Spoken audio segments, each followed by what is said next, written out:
Hello students, कैसे हैं आप सब। आई होप आप सब अच्छे होंगे। आईसीटी वर्चुअल क्लासरूम में आप सबका स्वागत है। मैं विकास। बच्चों, क्लास 10th का मैथ्स कर रहे हैं हम। चैप्टर है क्वाड्रेटिक इक्वेशन यानी द्विघात समीकरण। इस चैप्टर को करते हैं आगे कंटिन्यू। देखिए, हम रिवीजन कर रहे थे बच्चों इस चैप्टर का, और कुछ क्वेश्चन कर रहे थे जो प्रीवियस ईयर में आ चुके आपके या फिर आ सकते हैं। ये देखिए 2017 का क्वेश्चन है ये। इसको करेंगे हम हल। क्या है क्वेश्चन। कोई दुकानदार 1200 रुपए में कुछ पुस्तकें खरीदता है। यदि इसी धनराशि में वह 10 पुस्तकें अधिक खरीदता तो उसे प्रत्येक पुस्तक पर 20 रुपए कम देना पड़ता। बताइए कुल कितनी पुस्तकें खरीदी हैं। बहुत सिंपल सा सवाल है ये। और इसमें आपको क्या बोला गया है कि कोई दुकानदार 1200 रुपए में कुछ पुस्तकें खरीदता है। तो अमाउंट आपको दिया है कि 1200 रुपए है, ठीक है, लेकिन ये नहीं पता कि कितनी पुस्तकें हैं। नंबर ऑफ बुक्स आपको नहीं पता कितनी हैं। तो ये 1200 रुपए हैं इसके पास जिसमें पुस्तक खरीदता है। लेकिन एक कंडीशन और दी है कि इतने ही रुपए में अगर वो 10 एक्स्ट्रा बुक्स खरीद लेता, ठीक है, वह 10 पुस्तकें अधिक खरीदता 1200 रुपए में ही, तो प्रत्येक पुस्तक का जो मूल्य है ना वो उसको 20 रुपए कम पड़ता। ठीक है, 20 रुपए में, तो 20 रुपए से सस्ती पड़ती हर एक किताब। तो आपको क्या बताना है, कितनी किताबें उसने खरीदी हैं ये बताना है। कितनी पुस्तकें। जल्दी से नोट डाउन कीजिए, इसको फटाफट सॉल्व करके आंसर बताएंगे आप। तो ठीक है बच्चों, देखिए इसको साथ में अब सॉल्व करते हैं। थोड़ा सा आपको ये टिपिकल क्वेश्चन लग सकता है क्योंकि इसमें कॉन्सेप्ट आपका डिफरेंट थोड़ा है यूज होने वाला है। यहाँ पे ध्यान देंगे। देखिए 4 मार्क्स के लिए आपका आ सकता है, ये चीज ध्यान रखिए। आप कैसे सॉल्व करेंगे उसके लिए सबसे पहले हम देखेंगे कि पूछा क्या गया है कि उसने कुल कितनी पुस्तक खरीदी। तो इसको हम x मान लेते हैं। माना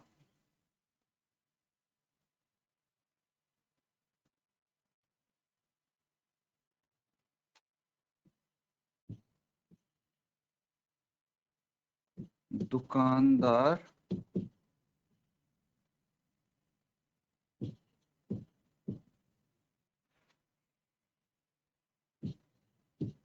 कुल x पुस्तकें खरीदी, ठीक है। ये मान लेते हैं कि दुकानदार ने कुल x पुस्तकें खरीदी हैं। तो अब इसको कैसे क्वेश्चन को आगे लेके जाएंगे उसके लिए बच्चों हमें एक चीज यहाँ पे दी गई है। देखिए ध्यान से देखेंगे तो जो किस पुस्तक का प्राइस है, ठीक है, बुक का जो रेट है वो आपको पता होता तो चीजें काफी आसान हो जाती, लेकिन वो पता नहीं है और कुछ अलग होगा, है ना। जैसे अगर x है तो हम पुस्तक का जो प्राइस है, ठीक है, मूल्य है, उसको y मान लेते हैं। क्या मान लेते हैं, y मान लेते हैं। तो यहाँ पे लिखेंगे तथा प्रत्येक पुस्तक का मूल्य, ये कितना हो गया, y रुपए, ठीक है। हमने y रुपए मान लिया है प्रत्येक पुस्तक का मूल्य। अब दो चीज हमने मानी है, x और y, ठीक है। तो यहां से अब आप सोचेंगे कि भाई ये दो वेरिएबल आ गए हमारे पास, कोई दिक्कत नहीं है। हमें चाहिए क्वाड्रेटिक इक्वेशन, द्विघात समीकरण। इसका हम बनाएंगे, कैसे बनाएंगे तो वो आगे आपके सामने आ जाएंगी चीजें। अब क्या करना है, अब देखिए कि यहाँ पे आपको क्या दिया है, 1200 रुपए में खरीदता है वो पुस्तक, ठीक है। तो अब मुझे बताइए कि अगर अकॉर्डिंग टू क्वेश्चन आप सोचेंगे, अकॉर्डिंग टू क्वेश्चन, प्रश्नानुसार, तो x पुस्तक उसने खरीदी और प्रत्येक पुस्तक का y रुपए मूल्य है। तो अगर मैं x को y से गुना करूंगा तो क्या आ जाएगा, टोटल अमाउंट जितने में उसने पुस्तकें खरीदी हैं। चलिए एक एग्जाम्पल के थ्रू मैं आपको समझाता हूं, अगर थोड़ा टफ हो गया हो तो ये। अगर मान लीजिए आपने 10 पुस्तकें खरीदी, प्रत्येक पुस्तक का मूल्य 15 रुपए था, ठीक है। तो कुल कितने रुपए की पुस्तकें खरीदी? 15 रुपए की एक पुस्तक है, कुल 10 पुस्तक खरीदी तो 15 गुना 10, 150 रुपए में कुल पुस्तकें खरीदी। ऐसा ही कुछ समीकरण हम यहाँ पे बनाने की कोशिश कर रहे हैं, ठीक है बच्चों। तो ये इक्वेशन 1 हो गई आपकी, क्या हो गई? इक्वेशन 1 हो गई। अब क्या करना है? अब देखिए ये इक्वेशन आ गई, दूसरी कंडीशन भी हमें दी गई है। दूसरी कंडीशन का इस्तेमाल करते हैं हम। यहाँ पे क्या बोला गया है कि यहां तक तो हो गया पहली कंडीशन की, कोई दुकानदार 1200 रुपए में कुछ पुस्तकें खरीदता है, तो x पुस्तकें हैं, y उनका मूल्य है, x इंटू वाई 1200 आ गया टोटल अमाउंट।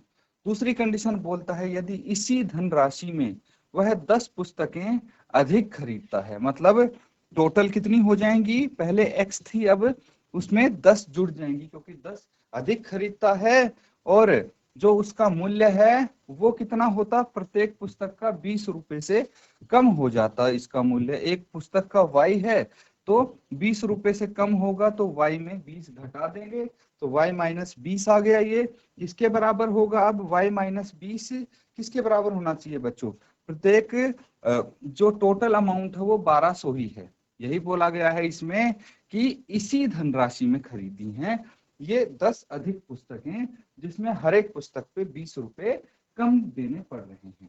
क्लियर है? अब इसको सॉल्व कर लेंगे कैसे? ब्रैकेट्स ओपन कीजिए सबसे पहले। x इंटू वाई क्या आ गया? एक्स वाई प्लस,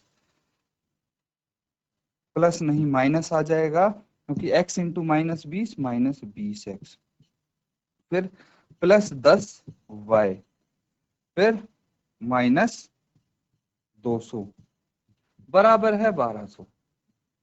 ये आ गया। अब एक काम करते हैं, ये एक्स वाई आप देख रहे हैं, यहाँ पे भी एक्स वाई दिख रहा है, तो मैं एक्स वाई की जगह 1200 रख देता हूँ, यहाँ पे 1200 पुट कर देता हूँ मैं, minus 20 x plus 10y minus 200 is equal to 1200। इसको आप लिख सकते हैं कि बिकॉज एक्स वाई बराबर है 1200, ये यहाँ पे हम निकाल चुके हैं, ठीक है। उसके बाद फर्दर इसको सॉल्व करेंगे और यहाँ से एक काम करते हैं, y का मान निकाल लेंगे, ठीक है। इस समीकरण से y का मान निकाल लेंगे, x की टर्म्स में आएगा वो, और जो y का मान है वो समीकरण 1 में पुट कर देंगे, तो क्या आ जाएगा? x की टर्म्स में हमारे पास ये द्विघात समीकरण आ जाएगा, और उस द्विघात समीकरण से हम x का मान निकाल लेंगे, जिससे हमारी कुल कितनी पुस्तकें हैं वो आ जाएगा। तो पहले इसको नोट डाउन कीजिए, फिर आगे करते हैं कंटिन्यू। तो ठीक है बच्चों, आगे करें इसको कंटिन्यू। देखिए सभी टर्म्स को लेफ्ट हैंड साइड लेके आ जाइए, फिर देखते हैं क्या होता है। तो यहाँ पे है 1200 plus 10y minus 20x minus 200, ठीक है। तो यहाँ पे लिख लेंगे 10y minus 20x minus 200 plus 1200, और वहां से राइट हैंड से जो 1200 आए वो माइनस 1200 इक्वल्स टू 0। यही था हमारा समीकरण, बस मैंने दोबारा से इसको अरेंज कर दिया है। अब क्या करेंगे? देखिए प्लस 1200 से माइनस 1200 यहाँ पे आपका कट जाएगा। उसके बाद हम क्या करेंगे? बाकी सारी टर्म्स को राइट हैंड साइड भेज देंगे और सिर्फ y वाली टर्म यहाँ पे रखेंगे। 10y इज इक्वल टू कितना आ जाएगा? 20x plus 200। 10 को भी राइट हैंड साइड भेज देंगे, कितना आ जाएगा ये? 20x प्लस 200 बटे 10, सबसे डिवाइड करेंगे तो y is equal to 2x plus 20, ये आ गया। y is equal to 2x plus 20। अब क्या करेंगे? अब आप करेंगे कि समीकरण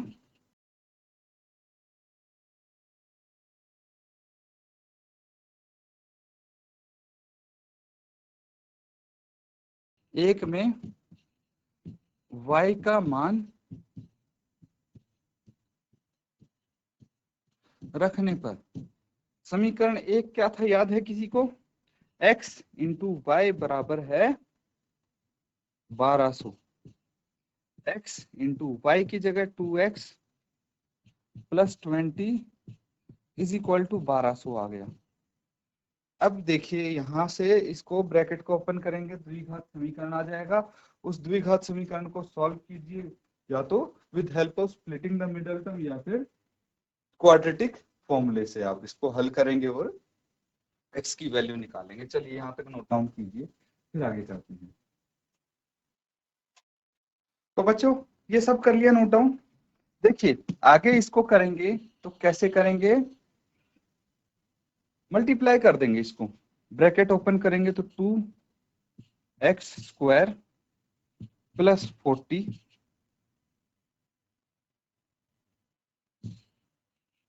2x square plus 20x and minus 1200। आप लेफ्ट हैंड साइड लेके आ जाइए इसको, ये 0 के बराबर आ जाएगा। 2 से सभी को डिवाइड कर दीजिए, क्या आ जाएगा, x square plus 10x minus 600 बराबर है 0। ये आपके पास द्विघात समीकरण आ गया। ठीक है, ये समझ में आया ना बच्चों, 2 से हर एक पद को डिवाइड किया है मैंने यहाँ पे। उसके बाद क्या करेंगे, उसके बाद स्प्लिटिंग द मिडल टर्म करेंगे। बहुत इजी है, सिंपल सा है। यहाँ पे मल्टीप्लाई करके हमारे पास कितना आना चाहिए, माइनस 600 आना चाहिए। तो क्या करेंगे हम, भाई 30 है, एक 20 है, 20 इंटू 30 कितना होता है, 600 होता है, क्योंकि 2 3 6 होता है। तो सिंपल चीज है। माइनस का साइन कैसे आएगा, तो या तो 30 को माइनस का बना दें या 20 को, ये ऑप्शन है। अब देखेंगे कि प्लस माइनस करके क्या आना चाहिए, प्लस 10, मतलब बड़ा नंबर प्लस का होना चाहिए, छोटा माइनस का। तो x square plus 30x minus 20x minus 600 is equal to 0। इस प्रकार से इसको कर देंगे हम। अब कॉमन ले लीजिए, x कॉमन आ गया तो x प्लस 30 या यहाँ पे आ गया, माइनस 20 कॉमन आ गया तो x प्लस 30 यहाँ पे आ गया, इज इक्वल टू 0। इसको इरेज कर देता हूं मैं। अब क्या करना है,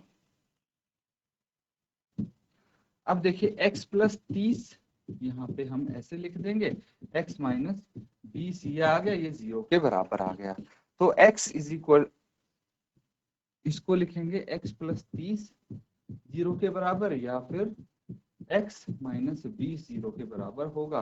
तो x या तो माइनस 30 आ जाएगा और 20 आ जाएगा। अब इनमें से बताइए x की वैल्यू क्या होनी चाहिए। तो आपको वापस क्वेश्चन पे जाना पड़ेगा, देखना पड़ेगा x है क्या। तो x है बच्चों दुकानदार द्वारा खरीदी गई पुस्तकों की संख्या। तो मुझे बताइए क्या पुस्तकों की संख्या कभी ऋणात्मक हो सकती है जो आपने खरीदी।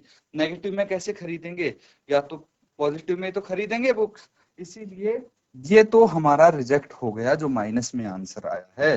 तो आप लिख सकते हैं कि द दुकानदार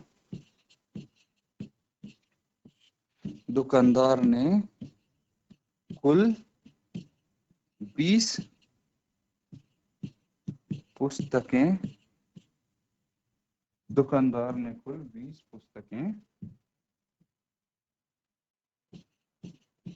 खरीदी। दैट्स इट, नोट डाउन कर लीजिए, क्वेश्चन आपका कंप्लीट हो जाता है। ठीक है बच्चों, अगला सवाल करेंगे जल्दी से। ये देखिए आपके सामने एक क्वेश्चन है। क्वेश्चन क्या है, द्विघात समीकरण 3x square minus 5x plus 2 बराबर है 0 के मूल यदि अस्तित्व हो तो दो घाती सूत्र का प्रयोग करके ज्ञात कीजिए। तो यहाँ पे आपको मेंशन किया गया है, इसीलिए क्या यूज करना है, द्विघाती सूत्र, क्वाड्रेटिक फॉर्मूला आपको यूज करना है।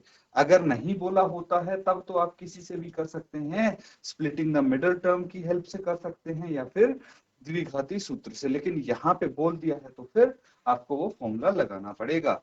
तो इसका प्रयोग करके इसके रूट्स बताने हैं आपको। ठीक है, तो द्विघाती सूत्र उम्मीद करता हूं आपको पता होगा, बहुत बारी हम डिस्कस कर चुके हैं। उसके बाद क्या करना है, मूलों के लक्षण भी आपको बताने हैं। मूलों के लक्षण कैसे बताएंगे, जब रूट्स आ जाएंगे तो उनको देख के आप बता देंगे कि भाई आपके सेम रूट्स आते हैं या फिर अलग अलग रूट्स आते हैं, रूट्स आएंगे तो रियल होंगे। तो इस तरह से आप उनके लक्षण भी बताएंगे। चलिए फटाफट नोट डाउन करके सॉल्व कीजिए इसको। ठीक है बच्चों, अब साथ में इनको सॉल्व कर लेते हैं। देखिए यहाँ पे क्या करना है आपको, जो दिया गया द्विघात समीकरण है, ठीक है, दिए गए द्विघात समीकरण को ax square plus bx plus c is equal to 0 से तुलना करने पर, ठीक है, तो इसकी तुलना इससे करेंगे तो हमारी a की वैल्यू क्या आ जाएगी, a बराबर है, देखिए क्या है 3, b की वैल्यू आ जाएगी -5 और c आ जाएगा हमारे पास 2। ये इसलिए हमने निकाला है क्योंकि जो द्विघात सूत्र हम लगाएंगे वो क्या होता है -b plus minus under root b square -4ac/2a, ये होता है। यहाँ पे अब वैल्यूज रख देंगे, b की जगह आ जाएगी -5 प्लस माइनस अंडर रूट -5 का वर्ग और -4, a है 3 और c है 2/2a। ये क्लियर है। अब क्या करना है, अब बच्चों इसको आगे सॉल्व करेंगे, क्या आ जाएगा आपके पास, देखिए -5 तो +5 आ गई है, अंडर रूट -5 का स्क्वायर 25 और -4 × 3 × 2 24 बटे 2 × 3 6 और ये कितना आ जाएगा, ये आ जाएगा 5 प्लस माइनस अंडर रूट 1/6। तो अंडर रूट 1 मतलब एक ही होता है, इसको एक ही बोल सकते हैं। तो यहाँ पे आ जाएगा 5 प्लस माइनस 1/6।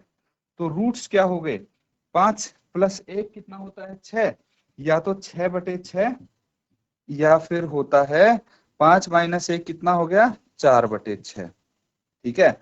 और इसको हम प्रॉपरली लिखेंगे तो क्या हो जाएंगे, मूल देखिए 6/6 मतलब 1 तथा 2/3 है, ठीक है। इसके मूल तो ये आ गए 1 तथा 2/3। अब एक चीज आपको बोली गई है कि भाई जो इसके मूल हैं उनके लक्षण भी ज्ञात कीजिए। तो यहाँ पे कैसे दिख रहे हैं इनके मूल, वास्तविक हैं, रियल हैं, तो आप लिखेंगे इसके मूल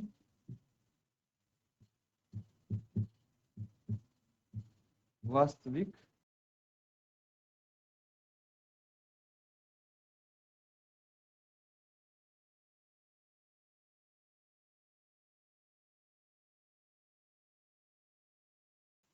वास्तविक तथा भिन्न है।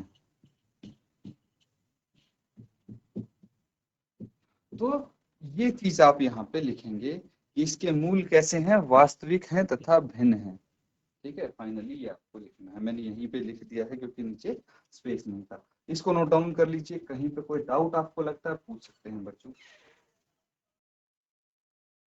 तो सबने कर लिया बच्चों ये, देखिए आगे इसको कैसे करेंगे यहाँ पे ध्यान देंगे। अब अगला सवाल है, बहुत सिंपल है, और ये है आपका द्विघात समीकरण यहाँ पे, ठीक है।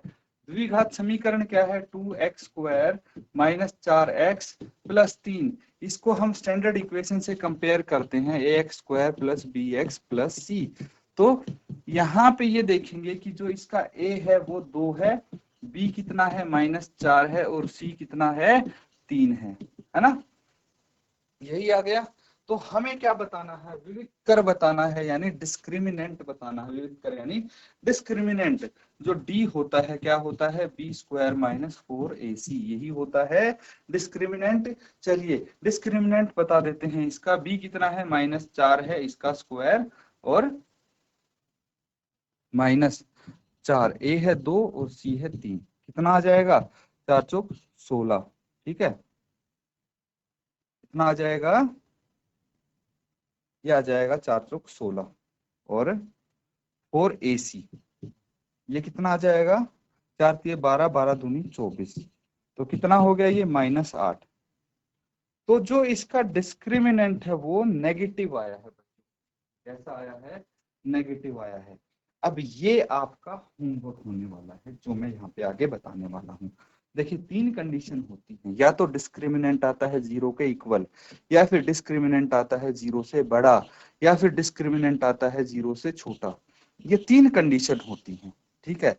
इनमें से एक में जो मूलों की प्रकृति होती है वो कैसी होती है भाई, उसकी वास्तविक होती है, मतलब रियल होते हैं एंड सेम होते हैं, बराबर होते हैं।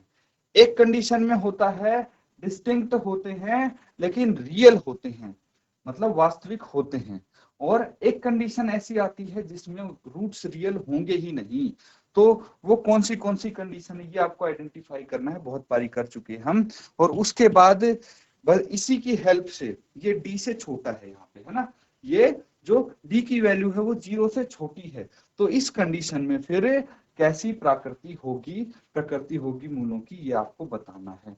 ये आपका होमवर्क होने वाला है बच्चों। जो लास्ट स्टेप है वो आप होमवर्क में करके लाएंगे, इसीलिए नोट डाउन कर लीजिए इसको, और यहाँ तक कोई डाउट है तो पूछ सकते हैं। तो ठीक है स्टूडेंट्स, ये हमने काफी सारे क्वेश्चन इस चैप्टर से कर लिए हैं। अब आपका रिवीजन देखिए अच्छे से हो गया है इस चैप्टर का। फिर भी कोई अगर डाउट आपको रहता है तो आप कभी भी चैट के माध्यम से पूछ सकते हैं, या फिर वैसे पूछ सकते हैं आप बात करके। तो आप डाउट कोई मत रखिए, जितनी प्रैक्टिस हो सके उतनी करिए, और इस होमवर्क को जरूर कंप्लीट कर लीजिए। इसी के साथ आज का सेशन यहाँ पे एंड करेंगे। Thank you and have a nice day.